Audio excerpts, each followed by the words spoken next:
Well, if you were with us yesterday, you remember that we were really moving into chapter 2 of Ephesians, where there's kind of a transition or a clarification that Paul makes. He began in chapter 1 talking about this exalted position that has been bestowed upon us through our faith in Christ. But what he does in chapter 2 is he begins to balance that out a little bit in the hopes that we won't begin to assume that it was our own goodness, talent, skill, ability, or just pure attractiveness to God that made him choose us. In fact, he starts off by saying we really were not only not much to look at, we were really pretty unattractive in terms of what heaven considers to be beauty. It's interesting that in the world, people oftentimes view sinfulness as being a beautiful thing, a wonderful thing. And I would simply say, if a person says they're a Christian and they still fantasize and reminisce about their past life and kind of regal in that, then I would say it's really questionable whether they've really had a true encounter with Christ. Because part of the encounter of Christ begins with the conviction of sin, according to John 16. And he says the Holy Spirit came into the world to convict man of his sins. It's the awareness of the gap that exists between me and God, his holiness and my unholiness, his love and my lovelessness, and on the list goes. That awareness that hits us, and it hits us so profoundly, that brings about really a surrender where we give up the old life and we seek to embrace the new life. And that becomes the lifetime journey we talked about yesterday as the process of sanctification. If you didn't get that, it's still available on YouTube and other places, Facebook and so forth. So I encourage you to go back and review yesterday's devotional. But today we want to continue in verse 1. We find that Paul said, verse 2, where he said, verse 1, "As for you, you were dead in your transgressions and sins in which you used to live." He said, "When you followed the ways of this world and the ruler of the kingdom of the air, the spirit who is now at work in those who are disobedient." He says, all of us lived among them at one time, gratifying the cravings of our sinful nature, following its desires and thoughts. Like the rest, we were by nature objects of wrath. This phrase, the objects nature of, or basically natural objects of God's wrath, is a little bit offensive to most people. But the simple fact is, he's saying that if we don't have the born again experience, there's only one consequence, and that's eternal separation from God. It's being sent to hell. It's the judgment of God against all unrighteousness.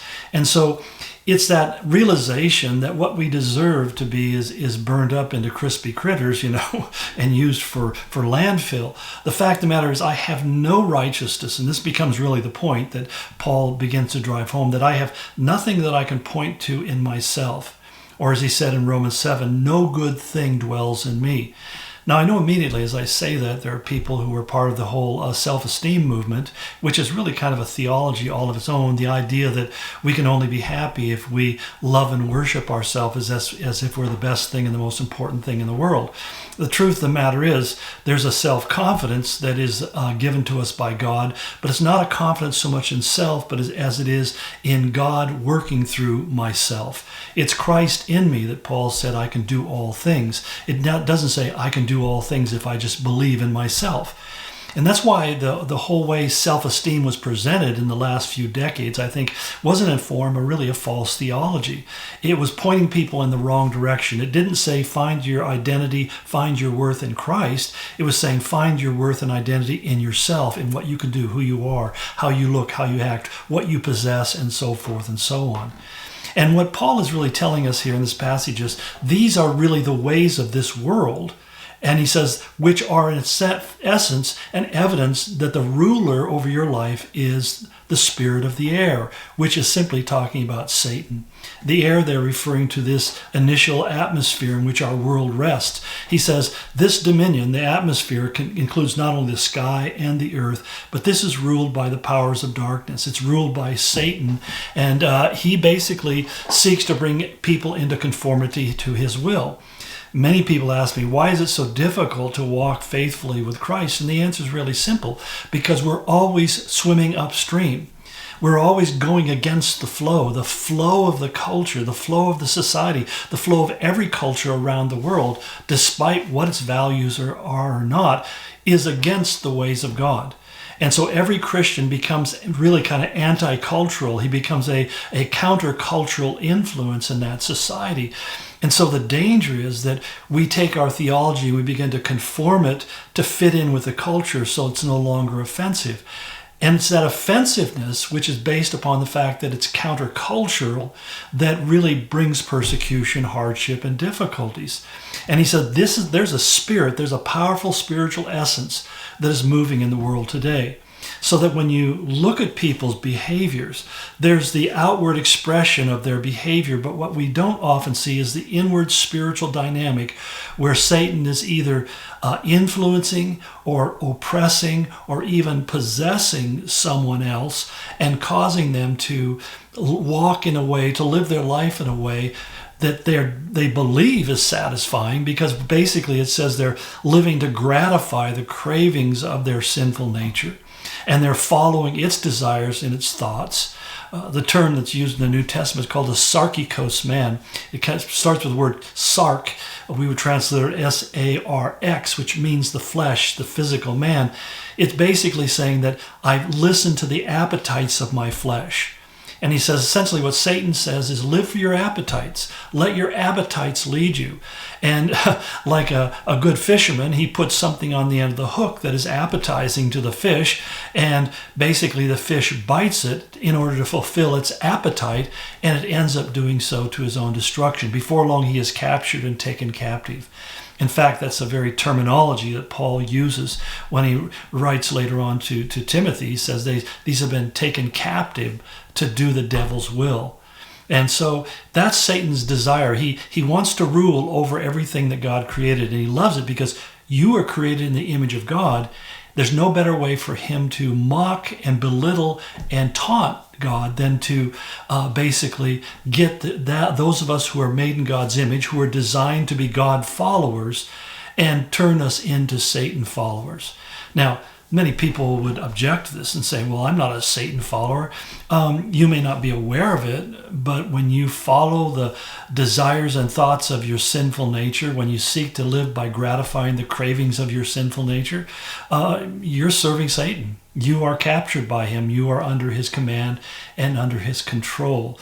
You know, it's really that you even see it in physical governments or natural governments around the world, where basically what they want to have is command and control over the people who live in their boundaries.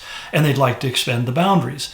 Essentially, that whole desire for command and control, much like what we're seeing with the current regime in this country, is nothing else but really the plan of Satan to take men captive and bring them into obedience to his will. So here again, we need to understand that this is a conflict, this is a battle. And, you know, as I think it was A.W. Tozer who said many years ago, that the problem for most Christians is we think that life is a playground and we don't realize it as battlefield. And that's why we find a lot of battlefield terminology when Paul writes about the Christian life. There's a certain degree of militancy, if you will, and I don't mean militant in the sense of violent expression, as some have mistakenly thought, but the idea that when a person is in the military, they understand the ideas of being alert and diligent and vigilant, that they watch and they be ready. It's that idea of readiness because we realize that there are real enemies out there who want to destroy us. And the same thing is true when we look at our lives in this world as Christians. There are real enemies. The devil is real. His desires are to destroy you. In fact, if you've never read it, a very insightful and also entertaining read is Screwtape Letters by C.S. Lewis. That's Screwtape Letters by C.S. Lewis. It's a correspondence between two demons. It's really humorous, but it's also deeply insightful if you want to understand the dynamics of the spiritual war that we're in. But he says we have to realize that because of those dynamics, before we were saved, our destiny was wrath. Our destiny was the wrath of God. And there's nowhere in the scriptures that I can find where it says the wrath of God is a temporary experience. In fact, Jesus said it's everlasting, it's forever, which if you translate those words from the English into the original language of the Greek, you'll find that they mean everlasting and forever. So hell is not a temporary abode that people are thrown into until they're extinguished. It's an eternal judgment. And the thing about eternity is timeless. So who you are when you enter into eternity at the end of this physical life is who you will be sealed in for all of eternity. For me as a Christian, I was sealed in Christ May 29th, 1969. When I asked Jesus Christ in my heart, he sealed me into his kingdom. And when I leave this world, I'm going to be with him because I am already pre-sealed into Christ for all of eternity. So hope that makes sense. We'll pick it up as we continue on talking about not only who's on control, but what's God's motive in redeeming us. God bless you and go in his grace.